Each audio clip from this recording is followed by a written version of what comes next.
सुप्रभात बच्चों। आज हम कक्षा 4 में हिंदी भाग 1 की अध्याय 3 का अध्ययन करेंगे, जिसका शीर्षक है झीलों की नगरी।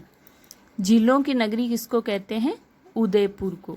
तो इसमें उदयपुर की जो झीलें हैं या उदयपुर है तो उसका वर्णन किया गया है। मैं कंकु हूँ, मैं उदयपुर में रहती हूँ। आइए आपको मैं झीलों की नगरी उदयपुर के बारे में बताती हूँ। मतलब कुंकू नाम की जो लड़की है उदयपुर में रहती है, वो झीलों के बारे में हमें बता रही है। झीलों की नगरी उदयपुर के बारे में हमें समझा रही है कि उदयपुर कैसा है। हम घूमने जाते हैं तो देखते हैं, लेकिन हम ये पाठ पढ़ के भी ऐसा लग जाएगा कि हम उदयपुर जाकर आए हैं। उदयपुर नगर अरावली पर्वतमाला के बीच स्थित है। इस नगर के चारों ओर झीलें ही झीलें हैं। पिछोला, स्वरूप सागर, फतेह सागर, उदय सागर, दूध तलाई, जना सागर आदि झीलें हैं। तो ये झीलों के नाम है। कौन कौन सी झीलें हैं उदयपुर में?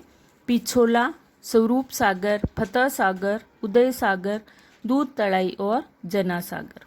इनके कारण ही तो उदयपुर को झीलों की नगरी कहा जाता है। बरसात की ऋतु में तो इन झीलों की छटा और भी बढ़ जाती है।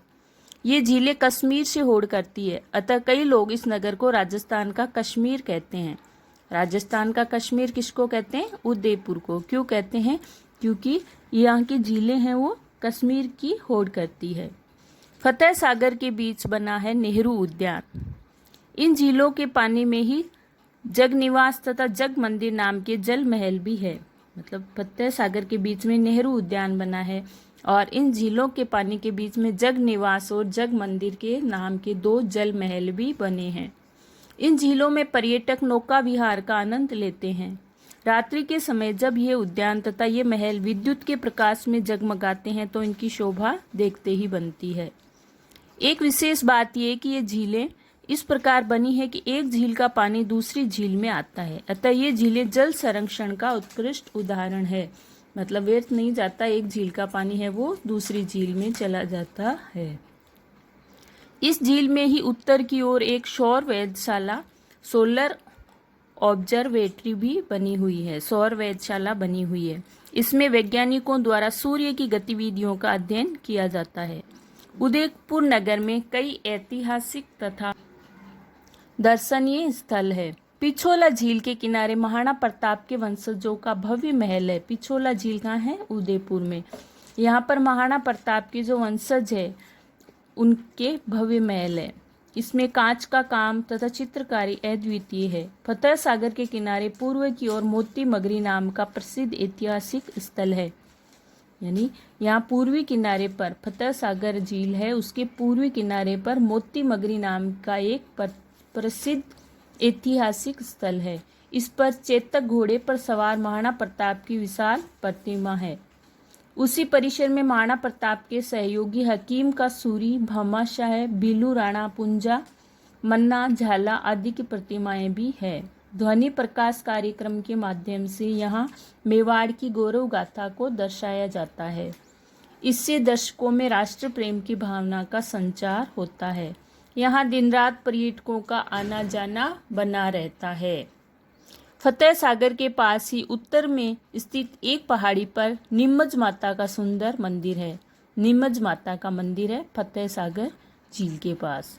यहाँ प्रतिदिन श्रद्धालुओं का तांता लगा रहता है। इस पहाड़ी के पीछे ही प्रताप गौरव केंद्र बना हुआ है। यहाँ महाराणा प्रताप की 57 फीट ऊंची प्रतिमा है।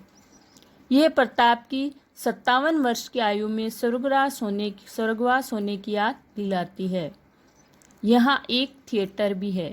मतलब महाराणा प्रताप की जो मूर्ति है 57 फीट ऊंची है, तो ये याद दिलाती है कि उनकी मृत्यु 57 वर्ष की उम्र में ही हो गई थी। यहाँ एक थिएटर मतलब सिनेमा हॉल भी है। इसमें महाराणा प्रताप के जीवन संघर्ष से जुड़ी एक डॉक्यूमेंट्री फिल्म भी दिखाई जाती है।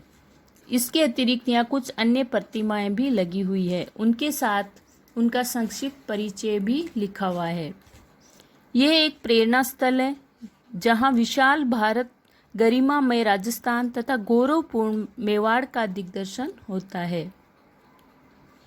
ये एक प्रेरणा स्थल है, मतलब इससे हमें कुछ न कुछ सीखने को मिलता है। फतेह सागर के पश्चिम में एक पहाड़ी पर सज्जनगढ़ का किला है। इसे महाराणा सज्जन सिंह ने बनवाया था। हाल ही में राजस्थान सरकार द्वारा इस वन्य क्षेत्र को अभयारण्य घोषित कर दिया गया है। इससे आगे कुछ की ही दूरी पर पश्चिम में शिल्प ग्राम है। यहाँ लोक कलाओं के विकास के लिए कई कार्यक्रम आयोजित किए जाते हैं। मतलब शिल्प ग्राम भी बना हुआ है जहाँ लोक कला यानी कल्चरल से संबंधित है। यहाँ प्रतिवर्ष दिसंबर माह में एक मेला लगता है। इसमें देश विदेश के कई कलाकार अपनी कलाओं का प्रदर्शन करते हैं। झीलों की इस नगरी में गुलाब बाग तथा सहेलियों की बाड़ी नाम के 2 सुंदर बगीचे हैं। गुलाब बाग में भांति भांति के गुलाब खिलते हैं। इनकी भीनी महक से दर्शकों का दिल बाग बाग हो जाता है।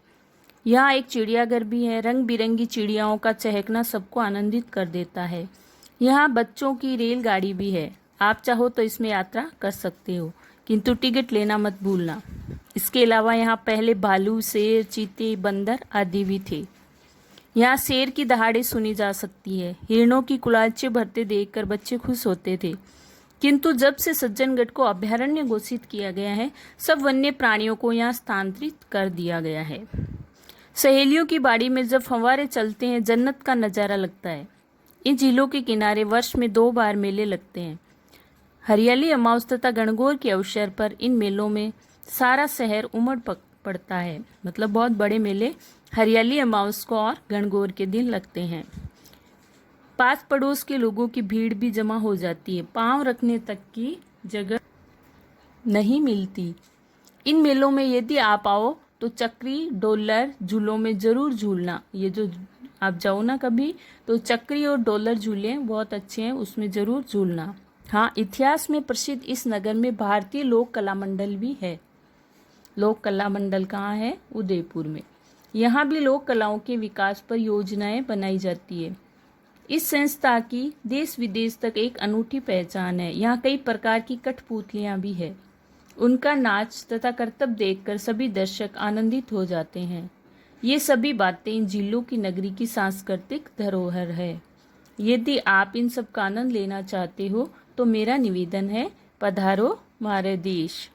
तो ये पाठ आप फिर से पढ़ लेना और उदयपुर घूमने जाओ तो ये चीज़ें ज़रूर देखना, याद रख लेना क्या क्या देखना है।